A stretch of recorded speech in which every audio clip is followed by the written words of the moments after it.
बैलगाडी मालकाचा विचार, हिताचा विचार आयोजक झेंडा पंच सगळे करतात. बैलगाडी मालकाने सुद्धा विचार केला पाहिजे. मान्य बैल थांबत नाही, गाड्या सुटल्या.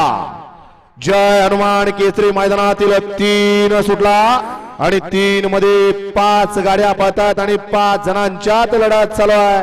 पड्याल शिट्टी आहे. इकडं सोनी आणि देगावकरांचा सरपंच पळतोय.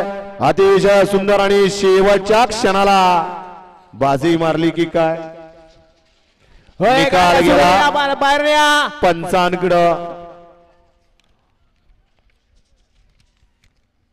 वळवा चला 4 लावून घ्या. 4 चे बैलगाडी मालक गाड्या लावून घ्या आणि 4 ऐका आणि गड क्रमांक 3 चा निकाल. तास क्रमांक 5 वरून धावली गाडी जी हनुमान प्रसन्न बैलगाडी विजय शेठ रोमन माऊली शिंदे भोर या गाडीचा 1 नंबरला विजय बैलगाडी मालकाचा त्यावरती बसणाऱ्या चालकाचं सोन्या ड्रायव्हरचं हार्दिक हार्दिक अभिनंदन आहे. सुंदर असे गाडी पाली उजवीला पाला विजय शेठ रोमन भोरकरांचा या ठिकाणी सोन्या आणि त्याच्या जोडीला पाला